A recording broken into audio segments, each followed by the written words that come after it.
Hello, everyone. So we're going to get started here. All right. So before we get started, hopefully you guys can see my screen. Let me know if you can't in the chat. So my name is Mathusha, and the topic that I'll be talking about is struggling in the village. Mainly, I'm going to be talking more about saving face when you need community the most in community-oriented cultures. And I'll be talking more about the mental health stigma in the AAPI immigrant community. So before we get started, I'm gonna have us try a few polls just to kind of see where we're at with immigrant communities and our knowledge of them. All right, so I'm gonna put the link in the chat. So let me know if you're having trouble getting to the link here. Oh, hold on. Let me just present my screen right here.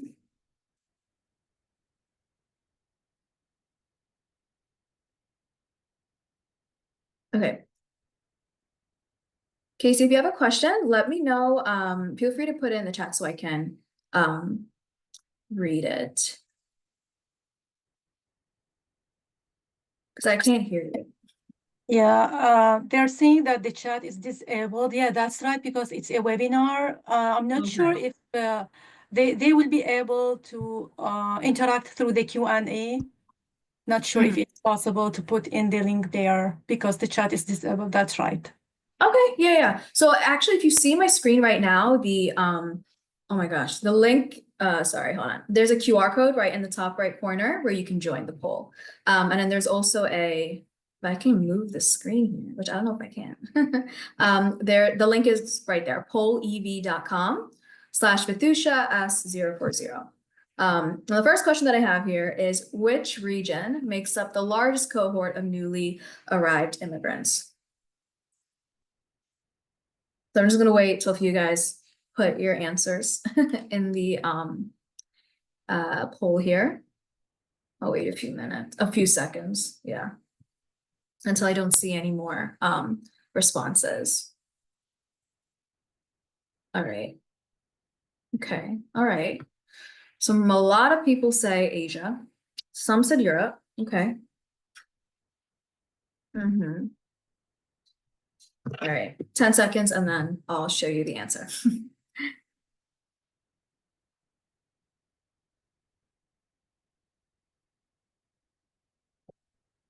All right. Asia is winning so far.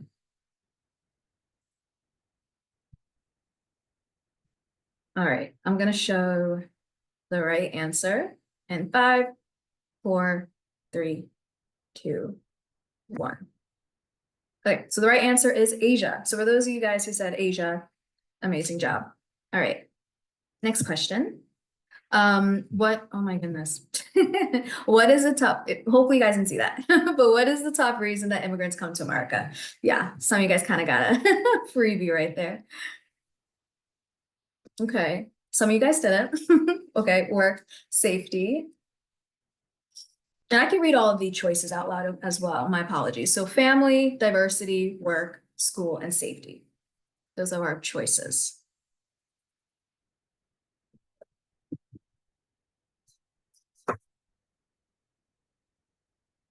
Okay, work is winning. Some people are saying safety. All right.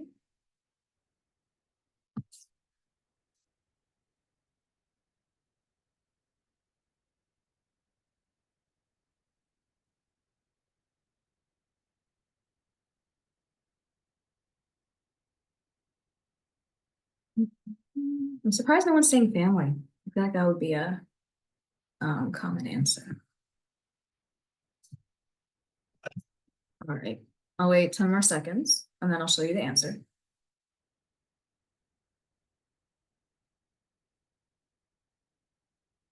All right, the correct answer is yes, work. I kind of gave you guys a free answer right there. All right, next question. According to a 2019 study, which value is the most important amongst Asian Americans? And I'll read them off to you because there's a lot. So education, financial success, family, conforming to societal expectations, respect for the elderly, traditional gender roles, or religion. So there is a correct answer here, like I said.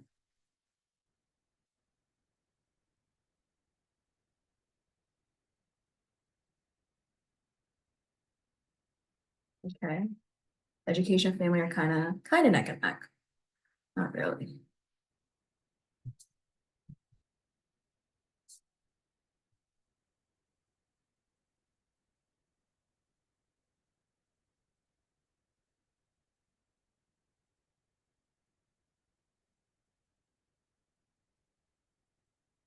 All right. 5 seconds and I will reveal the answer.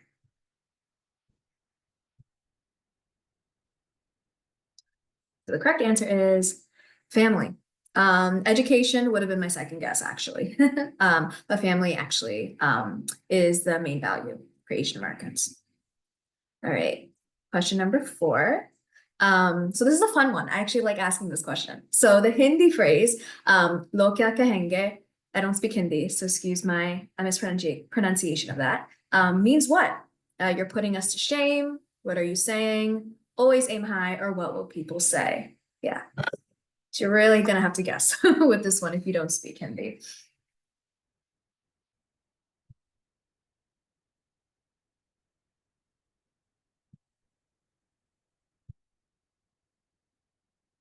All right. Okay. This is a tough one for some folks, I can tell.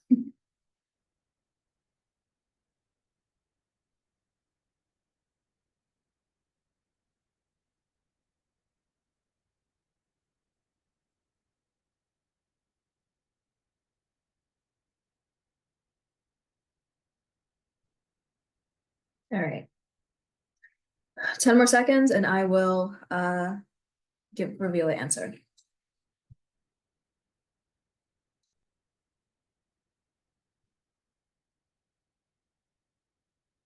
Okay.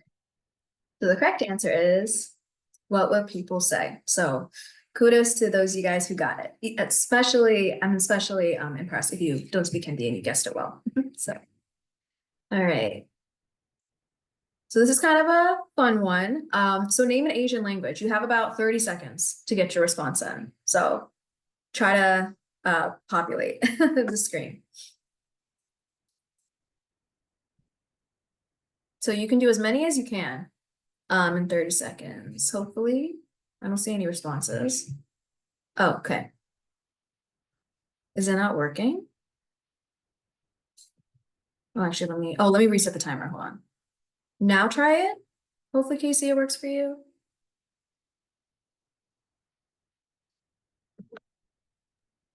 There you go. Not sure if it's working now because one of the responses that it's blocked. Yeah. Yeah. Okay.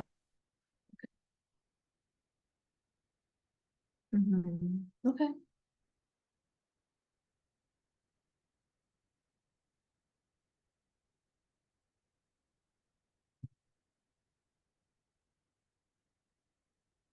Okay, I love it. You guys know your languages. I love it.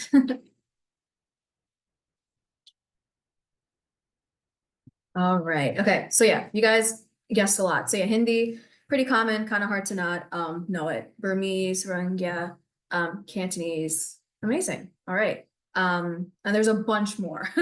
But yeah, great guesses, great guesses. All right. Next and final question. Also, they're doing construction above me, so please excuse the background noise. All right. So if you're a clinician, and you're coming to this webinar, I'm really curious if you have any sort of clients that are immigrants or grew up in an immigrant family, what issues do you find them mainly talking about? I'm just curious as to what you've heard in your sessions, or even if you have any friends that are immigrants. Yeah, what are some things that you hear them talk about? Yeah, I'll highlight a few ones. So inclusion and belonging, all right. And you can actually thumbs up or thumbs down certain ones too, as the audience. So feel free to do that. All right. Okay. Female sexual abuse, yes. Abuse is is common. Yep. And it's unfortunately swept under the rug, right? And then gender roles, all right.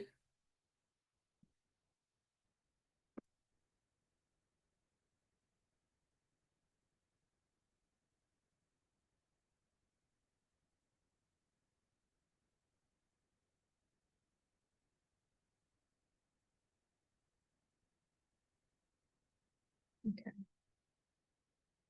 I'll give you guys a few more seconds to come up with some more. Okay. Yeah. Yep. Health. Oh, can I highlight it? Maybe, maybe not. Oh, there you go. Yeah. Health, job, housing issues for sure. And then yes, domestic violence. Yep. And some of these are actually domestic violence, especially is a taboo subject. Imposter syndrome, yes, 100%, especially for college students. Yeah. As something to get over themselves instead of something being opposed upon them by oppressive structures. Yes, I love that for sure. Yeah. And I think that's something I'm going to be talking about in my presentation today about imposter syndrome and just the fact that it is a structure that is forced upon, right? A lot of high achieving individuals, right? But when we talk about it, it's like, oh, well, you don't believe in yourself, or like you're lazy, or something, right? Like this idea of unhealthy humility is kind of instilled, right? In a lot of high achieving AAPI individuals. All right. Financial responsibility, 100%. Upward job mobility, being bicultural in a racist society. Yes, for sure. Racism, language barriers. Okay. Gender roles. Yep. Perfect. All right. So hopefully I can get rid of, I'm going to stop presenting. Oh, it's not presenting anymore. Perfect. Okay. And I'm gonna go back on my presentation. So, I'm so sorry. How do I pronounce your name? Is it Mumena? Let me know if I'm saying it wrong. Yeah, that's great. Okay, awesome. Do you see the screen here? Yes. Okay, Yeah. perfect. All right. So, yeah, so once again, thank you guys for coming to my webinar. I can tell that you guys, first of all, are here because you're interested, and you do have a lot of knowledge about what is kind of going on in the immigrant community. So that's great. I can tell that you really care about the topic at hand. So a little bit about me. So my name is Vithusha. I myself am a pre-licensed clinician, and I'm on my way to becoming an LPC, and I work for a private practice in Center City, Philly, called Space to Reflect. Can I? Actually, the chat is disabled. All right. So any of you guys, if you're interested in connecting with me, let me know and I can send you our website. And I work from primarily an emotions focused therapy perspective. So I focus a lot on emotions and exploration with my clients. Additionally, I do incorporate cognitive behavioral therapy or dialectical behavioral therapy. If any of these words are confusing, feel free to raise your hand. I can try to explain it to you. Another thing that I kind of want to brag about a little bit before we get started is I actually am on my way to being certified as a prolonged exposure therapy therapist. And prolonged exposure therapy is exposure therapy, but for those who have PTSD or PTSD symptoms. And the main reason that I took upon myself to get the certification is to make myself more accessible to especially immigrant populations who have been affected by trauma. War trauma, community violence, sexual violence, and that of the like. And since there's such a mental health stigma in the immigrant community, I just want to be a beacon of light and just make my services accessible to those in need it. So moving on to the next point here, I specialize in working with adult children of immigrants. So children, yes, but then also those of us who grew up in an immigrant family and are full-fledged adults. And within that, I love working with first-gen college students and eldest daughters, which is an interesting kind of niche, but it'll make more sense as I go more into my presentation. All right. And I am myself an adult child of immigrants. I'm Sri Lankan American specifically, and I am an eldest daughter and a first-gen college student. So a lot of the stuff that I'm talking about is something very near and dear to my heart. Things that I have experienced myself, I'm trying to have navigated, and things that I've seen my clients navigate. So this is just something that really, really gets me excited, and I can just go on forever on my soapbox with this. So ultimately, career-wise, my goal is to bridge the gap between the lived-out immigrant experience and mental health accessibility through research, speaking, and therapy. Let's see. All right. So as we go through this presentation, there's just some things I kind of want to encourage you guys to think about as we go, as you guys listen to me talk about this. So the first question I want you to think about is, and I encourage you to write these down. If not, no biggie, I'm not going to come for you. But what are some ideas, beliefs that may be a barrier to an AAPI, Asian American Pacific Islanders client willingness to participate in treatment? Next, also I'm moving my picture around, so let me know if some of the words are getting blocked. But the next question I want you guys to think to yourself is, what are some cultural values that as a clinician I may need to make room for in session that may contradict traditional Western psychotherapy ideals? And then last but not least, what are some factors that will affect the course of my client's progress, and how should I respond to them? All right. So the first thing I want to talk about is what makes the AAPI community. So I'm just going to take this time to give you guys a little bit of a debrief of the demographics and numbers of the AAPI community. So first and foremost, you guys probably know this by now, but AAPI stands for Asian American Pacific Islander. And it includes Americans whose heritage comes from one of many regions in Asia so far: East Asia, Southeast Asia, South Asia, the Indian subcontinent, Pacific Islands, and even the Middle East as well. And all in all, it includes roughly 75 countries. And there are 3.5 billion people in this region, right? And it makes up about 58% of the world's population. So 3.5 billion people's heritage, whose descendants have come and are living in America. So lots of cultures and nuances to those cultures as well. And the term AAPI itself is ever changing. So as you probably might be seeing, the term AAPI is kind of, I don't want to say controversial, but not totally favored, since like it just kind of lumps an area of just so many diverse cultures, right? And beauty of these cultures into one simple term, right? Just to make it easy for us to, comprehend, which is not really doing justice, right? So you'll see as, time moves on and stuff that the term AAPI may not even be a thing, maybe a few years from now, who knows, right? Just to keep that in mind. All right, so some graphs I want to show you. So I want you to focus on the top left graph, which is from the 2000 and 2010 census. And from here, I want to have you guys just focus on like where you see a lot of these Asian American immigrants settle. So as you can see, they settle along the coast, right? So if you are a therapist from these areas, it's great that you're in this presentation. But even if you're not a therapist that's from the coast and are more towards the middle of America, very important for you to be here as well, since there's not a lot of representation, and a lot of these communities aren't totally heavy, and I can't think of the word, concentrated in these areas. So just so you have an idea as to where the AAPI community is.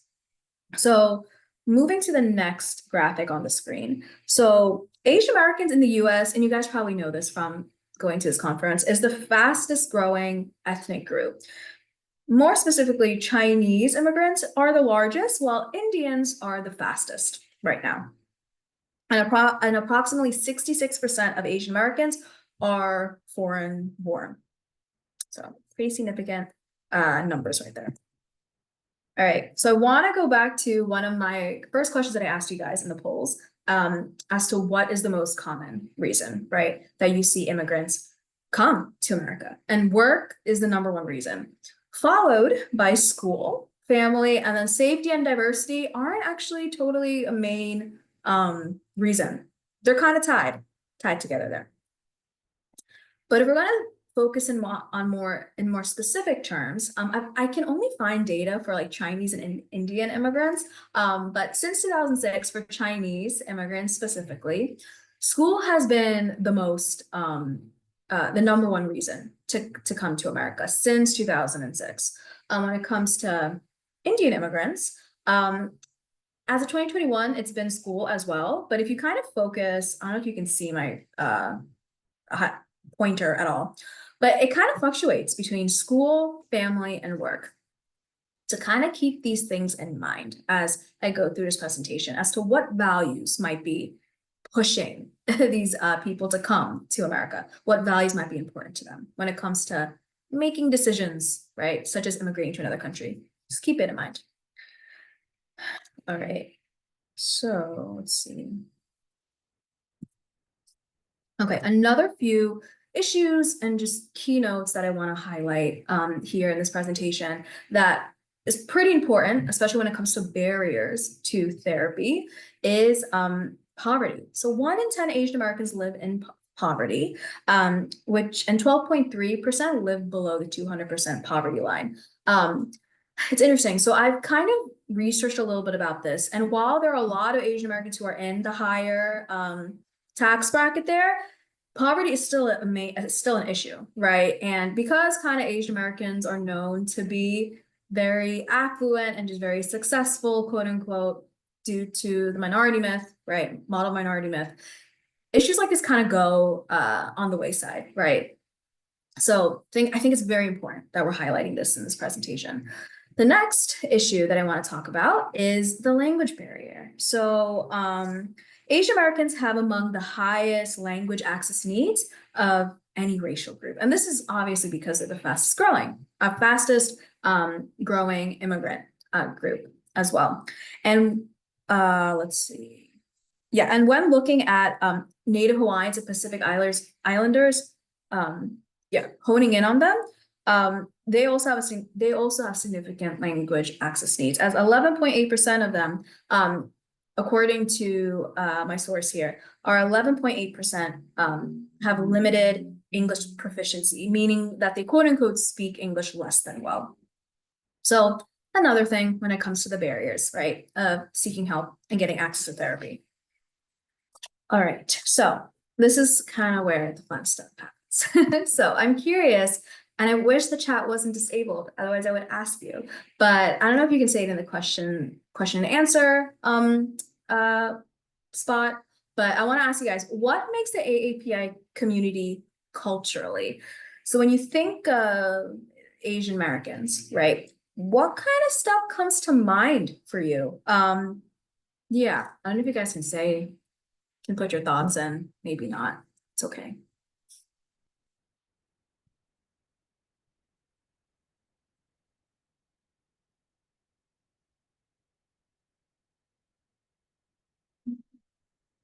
Not. Okay, it's all good. All right. So I will give you the answer. There is one comment here, Others? Oh, okay. diversity. Diversity. Okay. Okay. Awesome. Thank you. I don't see that, but I'm glad you're here. A minute. Awesome. So yep, diversity. Anything else? Feel free to be as stereotypical as you want. This is the one time I'll give you guys permission to do that. Also, I can type in the chat. So let me actually put in, here's my practices website, by the way, going back to earlier in my presentation. But yeah, anything else that comes up to mind for you guys? All right.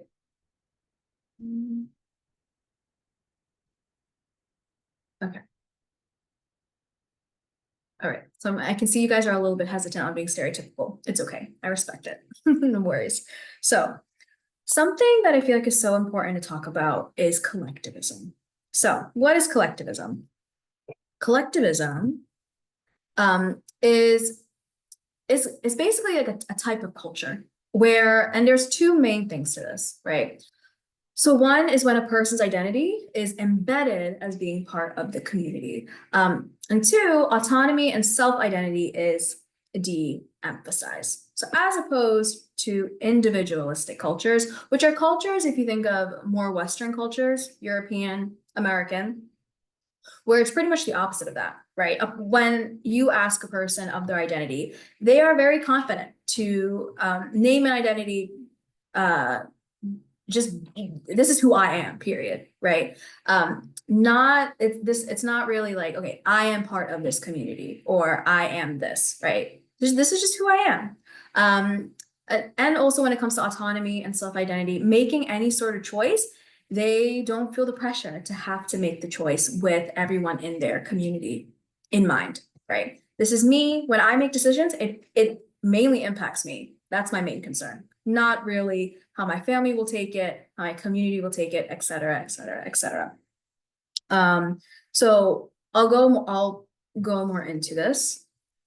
So just a few implications of what it means to come from a collectivistic culture.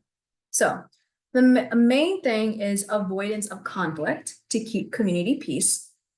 And then this leads us to the next one of prioritizing having strong relationships.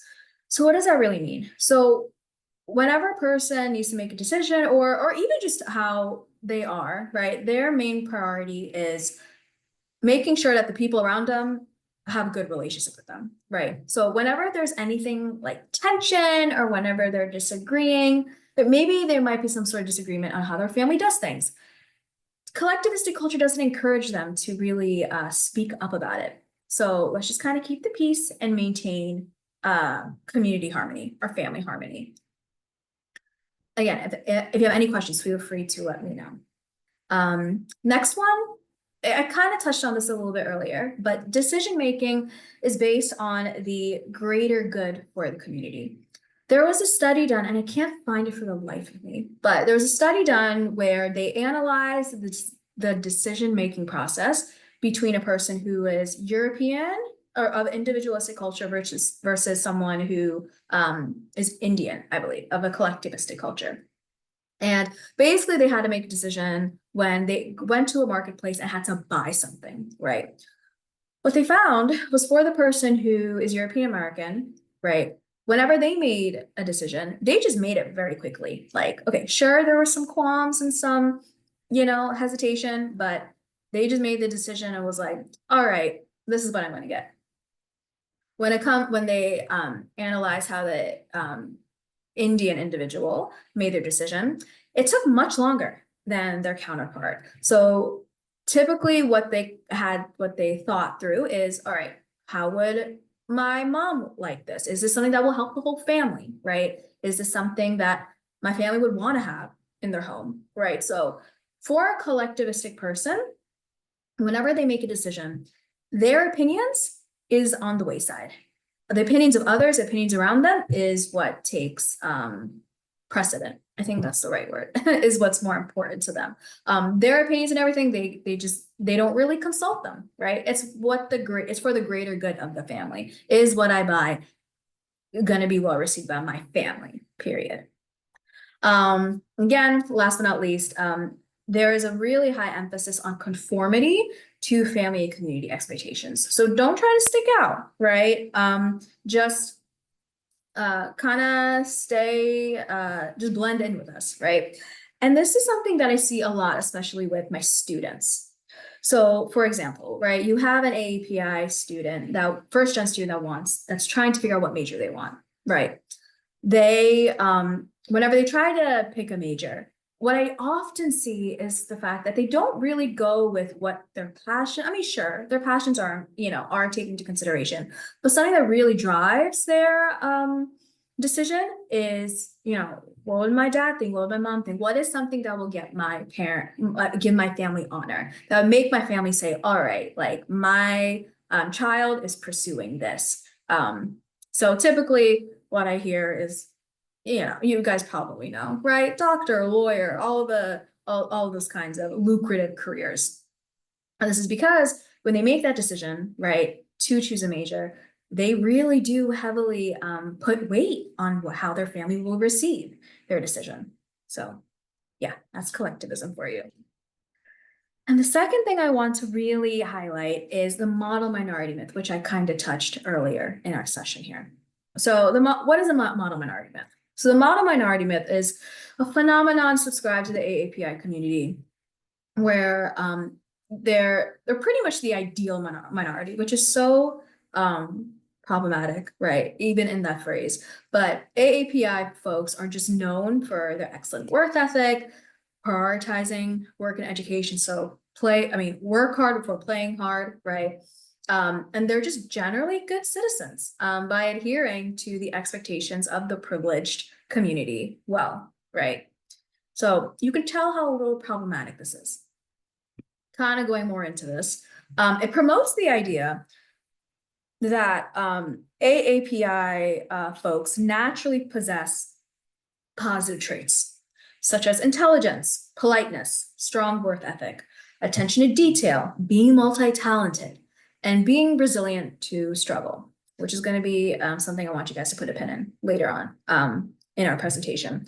So all in all, to basically sum up this myth, Asian Americans are a polite, law-abiding group who have achieved higher levels of success than the general population through some combination of innate talent and pull yourselves up by your bootstraps, immigrant striving mentality. Okay. So this is very problematic, and you can probably guess why. So mainly it's because it puts AAPI folks on a pedestal, right? They're just pressured to be independent and not ask for help. Also going along with putting AAPI folks on a pedestal, it pins AAPI community up against other communities, right? Other minority communities, and basically have the more privileged group look at them, right, and be like, well, like, why can't you be like them, right, to other marginalized communities.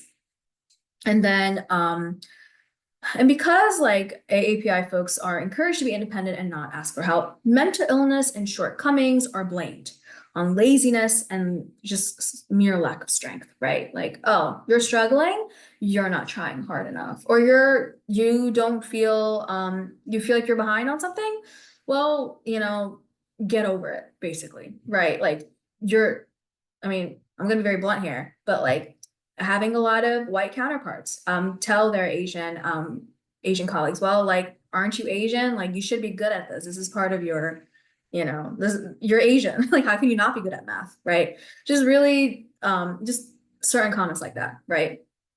And it feeds into the environment that these AAPI folks are placed in. So when it comes to the workspace or even in school or whatever, colleagues and higher ups are expected AAPI to be easygoing and not speak up for their needs because they're just innately expected to deal with their problems, right? And then this leads into imposter syndrome, which, if you guys don't know what imposter syndrome is basically having the self-doubt. If you're struggling, if you hit, and this happens to a lot of high achieving individuals. So you're a high achieving individual and you just kind of hit a roadblock of some sorts, immediately you start to doubt whether you earned your place wherever you're at.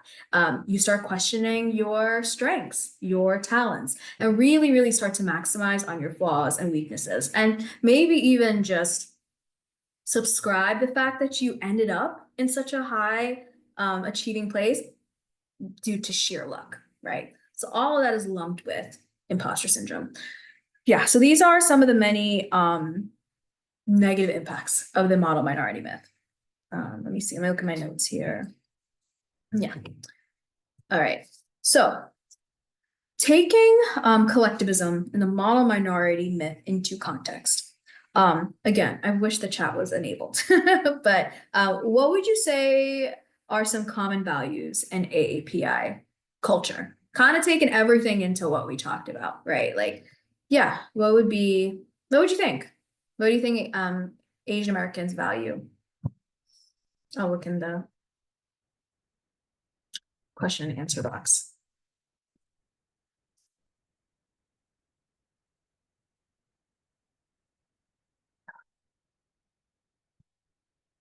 Okay.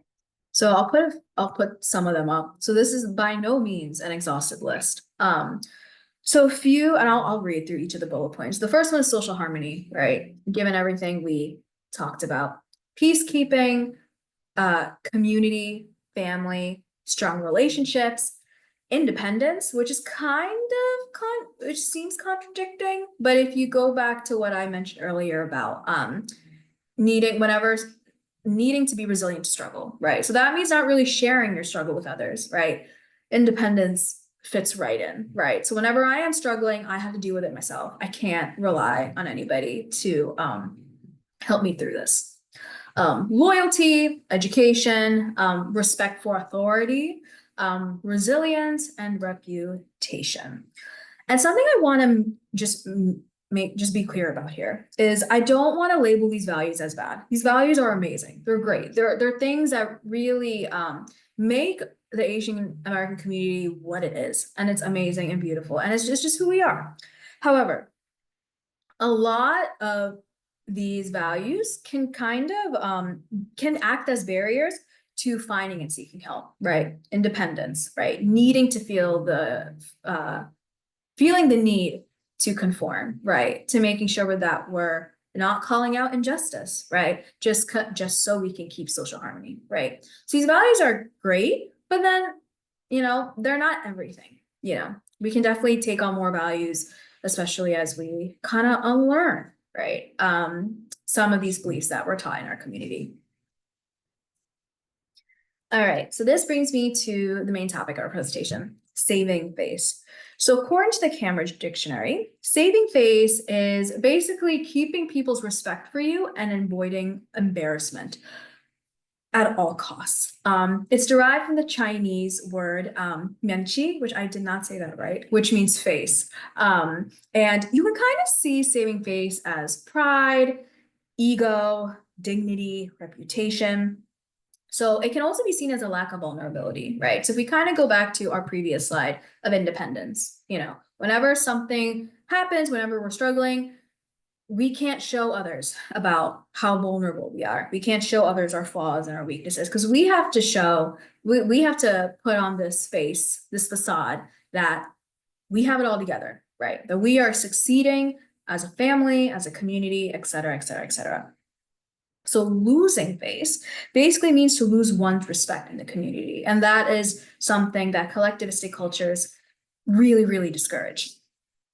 And this goes back to the phrase that I asked you guys about, right? Log kya kahenge, which means what will people say, right? Like, yeah, what will they say if they knew about X, Y, and Z?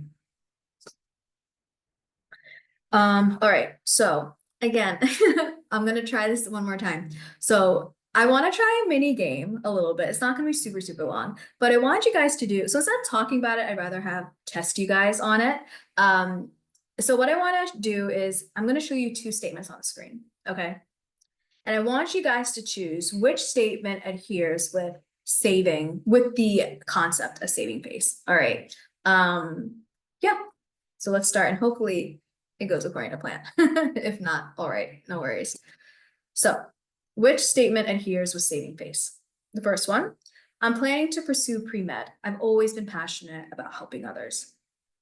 Or two, my grandfather's a doctor, my dad's a doctor. It would only make sense if I become one too.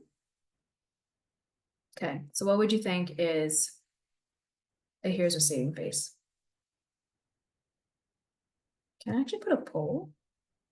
Wow, oh my gosh, I can put a poll here. Hold on. I can do it.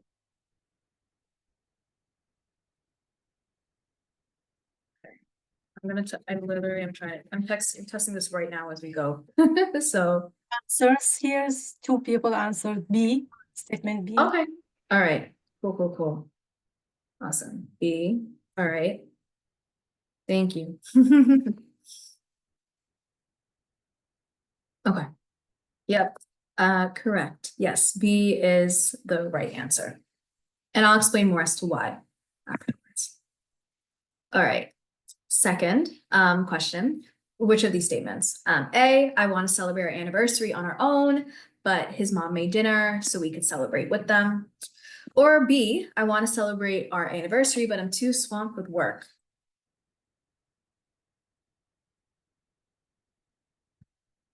Okay. Yep. All right. Someone said A.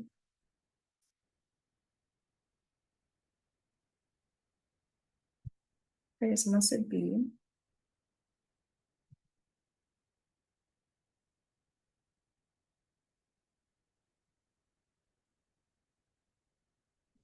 All right, okay, so the correct answer is A, and I'll explain more a little bit. And last but not least, okay, A, I don't know if I want to start seeing a therapist.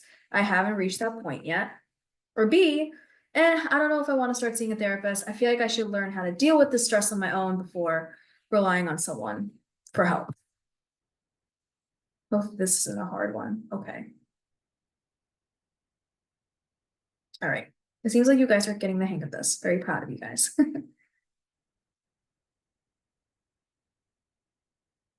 right. Okay. Yes, the correct answer is B. So something to keep in mind, whether you have a client or you even have, a friend who is AAPI, part of the community. There's two main things when it comes to looking at saving face. The first one is this emphasis on one's values, opinions, and expectations, right?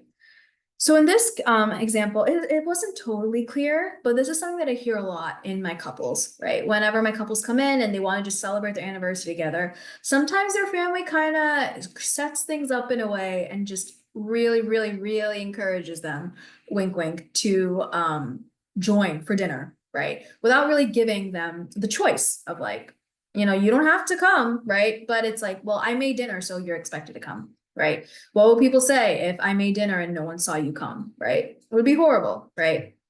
The next thing is showing a lack of vulnerability, which really speaks to the next statement here, right?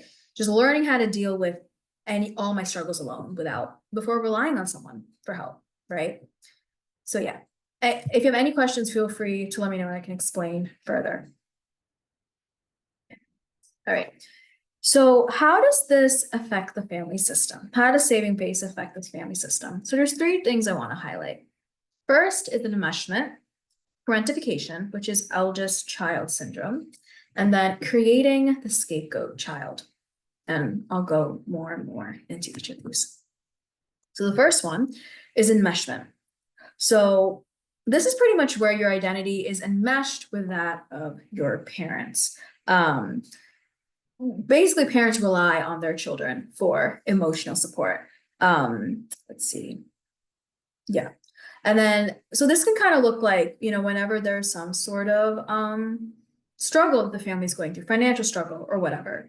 What kind of goes through their mind is like, well, we're struggling, but we can't share with anybody else because we'll lose face, right? So who can I go to for support? My children, right? Or mainly children or other people in the immediate family, right? So secrets are just kept in the family.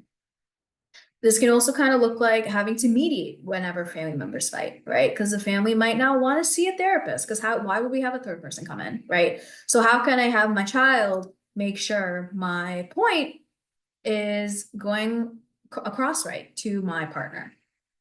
So this again, I'm reiterating myself here, but children are the parents' main support. And this can lead to children really struggling to have their own identity apart from their parents because so much of their identity is encouraged that, well, you're part of our family. All you should care and think about is the well-being of our family. And this also looks like a child really struggling to have their own boundaries because any sort of boundary that they set, any sort of even difference in the way they're thinking from their parents can just lead to them being reprimanded by them.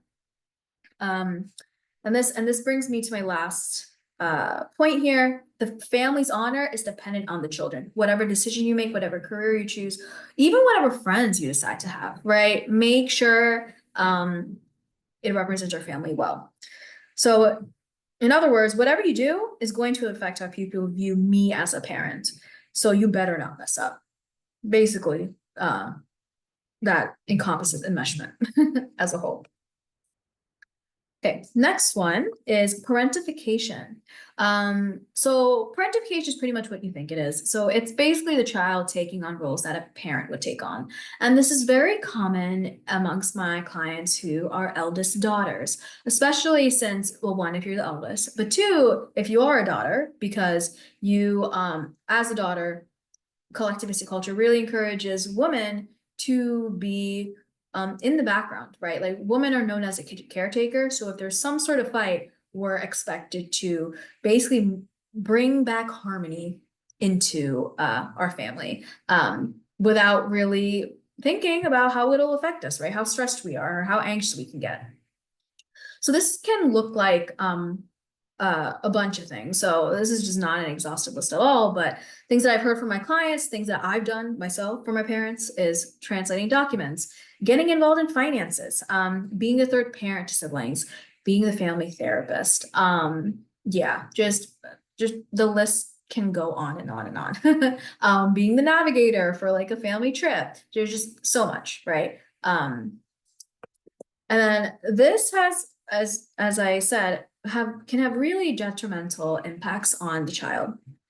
So this can leave the child feeling like they're can really struggle with people pleasing, especially now as an adult, struggling with shame, guilt. I've heard my own clients question if they're a good wife, a good daughter, a good daughter-in-law, just because they put boundaries with the people in their family, right? Like they do everything plus more. However, because they don't always meet their family's expectations or they make mistakes, there's this sense of guilt of like, oh my goodness, like I can't meet their expectations. I can't set I can't set boundaries because that means I can't be there for them. I'm letting my family down.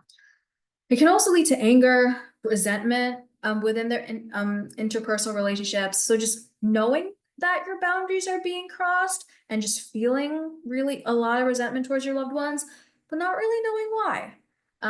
Anxiety, depression, yeah, self-explanatory. Having a lack of their own identity, perfectionism. So everything, so you guys know what perfectionism is, but in the context of, a child of immigrants, or eldest daughter, I have to do everything right. Otherwise, everything will fall apart, right? I'm the glue that keeps our family together, that keeps our family going. And then last but not least, codependency. And the next thing I want to highlight is the scapegoat child. So this isn't necessarily the oldest child. It can be, or it can be any child in the family. And this basically happens when a child wants to be authentic and own their identity, and it goes against the family's expectations. So what happens is they're blamed for major problems, right? This can look like feeling left out of family events, being called the problem child, constant comparison to their siblings, right? Like, why can't you be like Didi? Why can't you be like your older sister, right? Why can't you be like Akka, right? All of that. Being punished for telling the truth, calling your family out on their SHIT, right? And this also just has them leaving to receive little to no praise. Yeah. And this can create an adult that really struggles with just feeling left out, anger, low self-esteem, self-sabotage, and even having a pattern of getting caught in harmful or abusive relationships, lack of guidance, feeling like they have to do everything themselves without the support of their family, and feeling neglected. So, yes, not really great things. So something that, actually, I don't know if we can do this, we can try. So I want to show you a pseudo case study of a client named Deepthi. So Deepthi is a 19-year-old South Asian college student who is coming in to struggling with anxiety and just feeling irritable and angry most of the time. She feels anxious about college, although she is doing well academically and socially. The numbers show it, but she still feels out of place at college. And she just doesn't feel like she's accomplishing anything in any sort of realm in her life. And she also mentions that she has a lot of constant fights with her parents and just feels guilty for not being able to be easygoing with them. So what I want to ask you guys is, what are some questions as a clinician, as a therapist, that you would ask Deepthi to explore more about what's kind of going behind the scenes for her? I'll give you guys a few seconds to think this over. And there's no correct answer. I'm just curious of what you guys would come up with.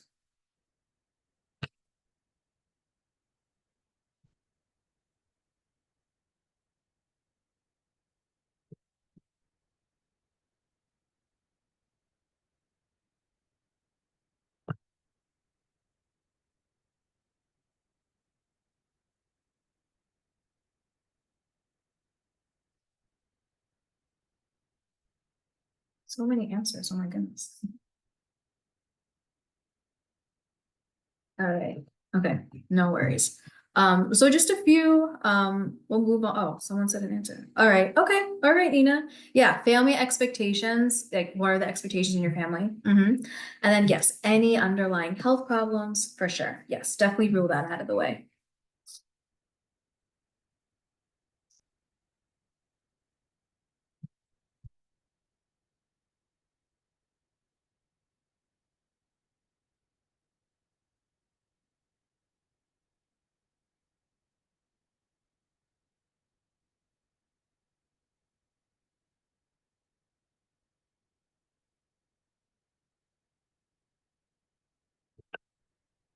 Yeah. Anything you guys might want to explore with her.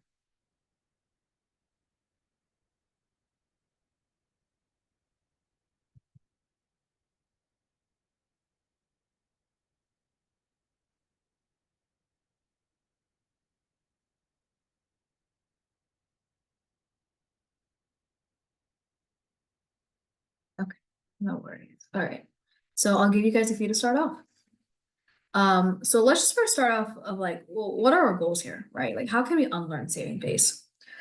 So the first one is to encourage your client, is that you don't have to be a representative. Remembering that it's not possible to represent an entire community. You can only represent yourself, right? Whatever decision you make or whatever, helping that client unlearn that it's their decision to make, right? At the end of the day, they're the author of their lives, right? And it's really just thinking about how can we have our client truly understand that and embody that. And representing others, trying to live for others, kind of creates a bar that's constantly moving, right? Something that I talk a lot about with my eldest daughter clients is with people pleasing, right? When if you ever try to please people, sure, you'll make them happy just for the moment, right? But then the bar moves up even higher, or there's another demand that they're gonna ask you, and then you meet that, and they move it up higher, and then they meet that, right? It's just a constant moving target that you'll be tired of trying to meet because you just never reach it. Next one is giving oneself permission to make mistakes. So normalizing the struggle, right? So nobody's perfect, right? And what does it look like for you to hold on, looking at my notes here. Yeah, giving yourself permission to just make mistakes and just free yourself up from expectations. And having your client understand that people who judge you unfairly may not have what's best in their minds. And another thing too is, what is the dialogue that you tell yourself when you make a mistake, right? Lots of times whenever we make a mistake in the way we talk to ourselves is an echo of the people who've talked to is an echo of the voices that were spoken over us as children when we made mistakes. Who are those people? What does it look like for us to unlearn that and change the narrative inside our heads so we can be more kinder to ourselves? So the next time we do make a mistake, it's not this detrimental error, right? It's just a simple mistake that you can just move on from. And then next is to learn more who they are as a person, right? You have your own identity apart from your community. While it's amazing and beautiful that you want to celebrate your community, you're also your own person. So just exploring what are that person's values, their passions, their interests. Where do they want to invest in their energy, right? Kind of reshifting from people pleasing to investing in something that they're passionate about and teaching them to prioritize time for that in their lives. Next and final is to look for role models. So role models don't necessarily mean looking up to people who've done impressive things. And challenging that idea of what success is for that client. Try looking for people in their lives, public figures who actively speak against the stigma, the stereotypes that are held in their community. And this can help your client gain confidence in creating their own path, right? Like you'll be fine, even though you're going against the grain a little bit. Like that's okay. You don't have to flow with everybody else, right? And I'm gonna, oh, last one, sorry. Is next one is to get comfortable with asking for help. So yeah, what does it, just that's pretty much self-explanatory, right? So encourage your clients to talk about the benefits of therapy and help them realize that you can struggle And it's okay. Like that's just part of it, right? And everyone around you is struggling. It's just that they don't show it, right? A lot of these realizations have helped my clients really understand, like, oh my gosh, like I can struggle and still be good in life. OMG, amazing, right? So just really, really having your client unlearn that.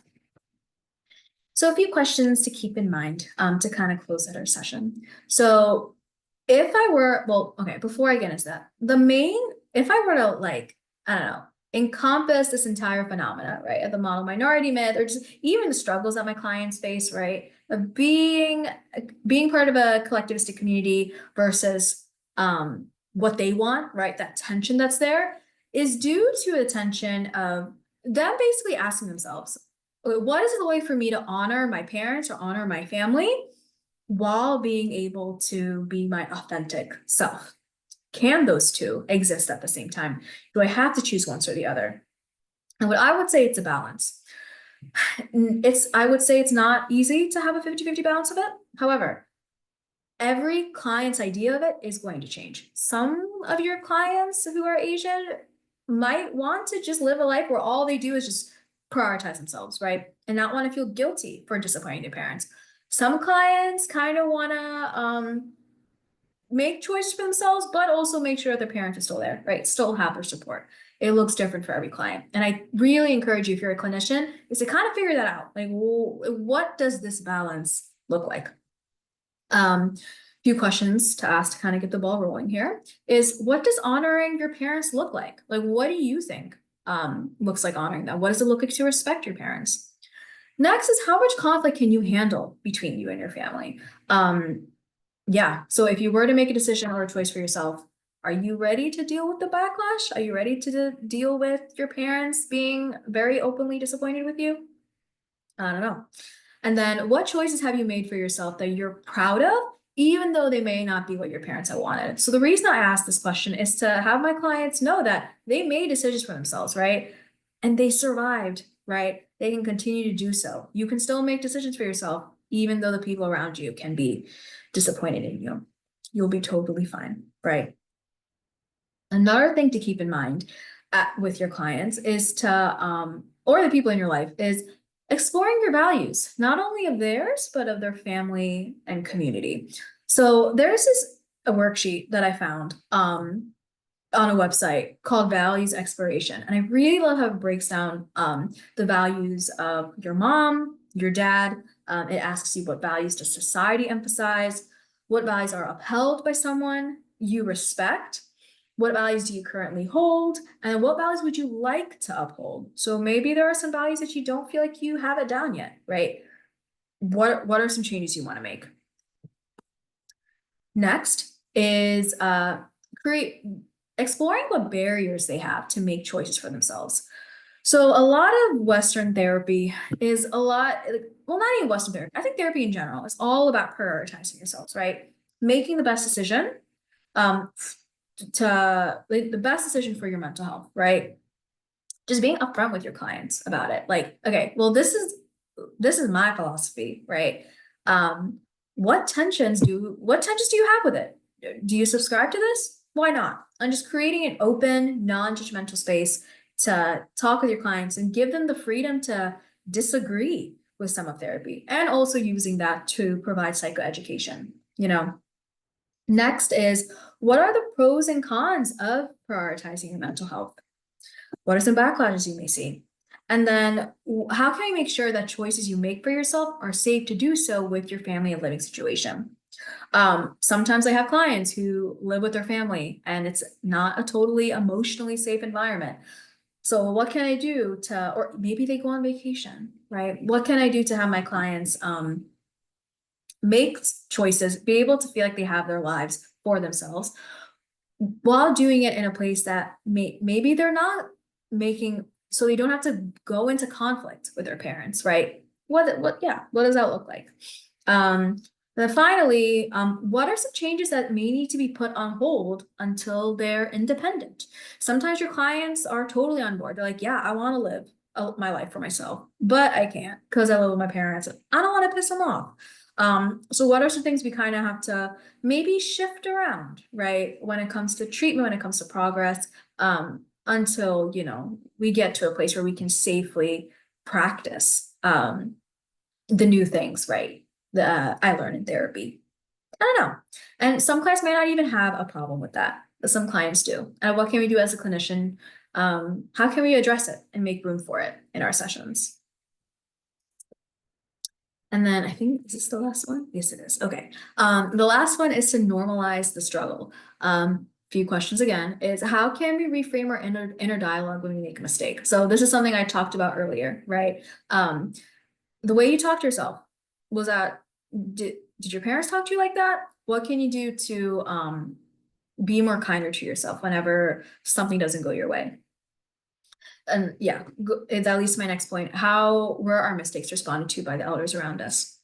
And something, this is something I kind of encountered, I think like a few weeks ago with one of my clients, is this idea of like, all right, I'm being kind to myself. Amazing, great, love it. However, how do I make sure that I'm not becoming lazy because of it, right? Like, can I be kind to myself while also working hard, right? Yeah, grinding towards my goals. And yes, it is totally possible. So again, dismantling that, unlearning that, yeah, both can exist. You can be kind to yourself while also being successful. None of these things have to be exclusive with one another. And the last but not least is who and what can be my support system. So instead of having to take everything on as one person, how can I utilize my resources? Who are the people I can rely on for some things? Yeah, yeah. So that's pretty much it. That's my presentation. So thank you so much for coming. We're ending a little bit early. But yeah, I just want to open up the floor to any questions you may have about me, what I just talked about. Yeah, anything like that.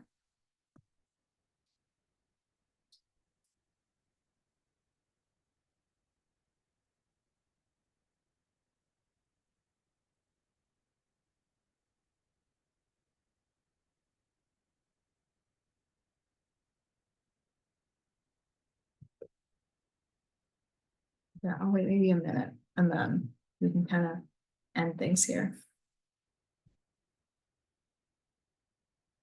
So I want to say thank you guys so much for coming and just making time for your day to listen to this. This is very important.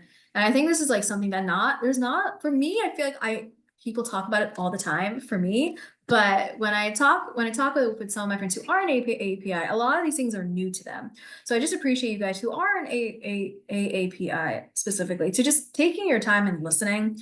I think it's awesome. And I just really wish you guys the best of luck when you just encounter any sort of these issues with the people in your lives who, yeah, may be struggling with the things I've mentioned. So.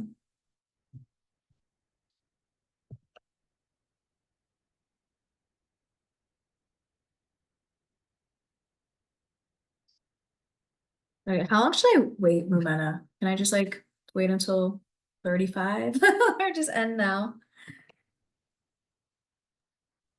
Yeah, thank you. That's an amazing presentation. I learned a lot. Yeah, we can just for wait for 1 or 2 minutes to let our audience, if they have any questions, to put in the Q&A area, we can address. If not, we can just end. And thank you all for attending. Thank you so much. Yeah. Thank you guys for attending. Appreciate it.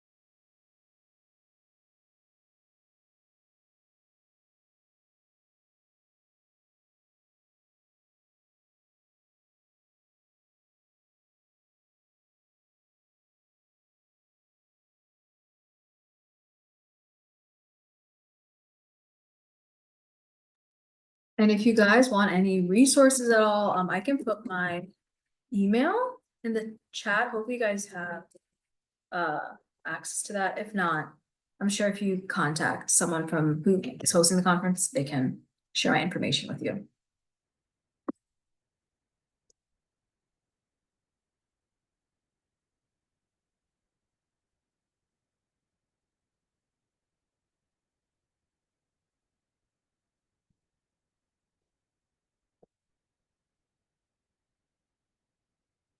Oh, I see Nina put a comment here. I feel like many cultures experience this, but I can see there's so much more emphasis on this for API. Yeah.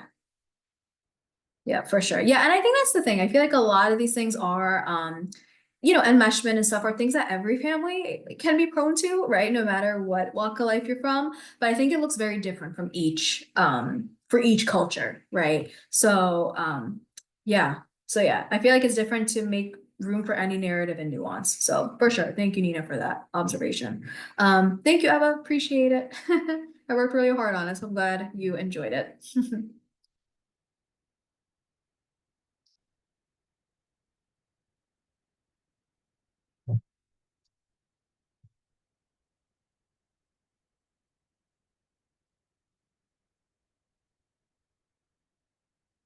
And if you guys are curious about any like resources that clinicians, if you're a clinician that you want to utilize, I can share that as well. Yeah.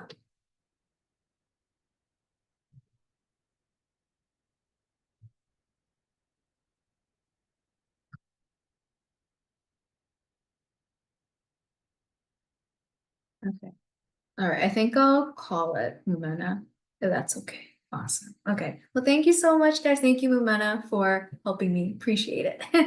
Have a great day. Bye. Of course. Have a great day. See you. Bye. Oh.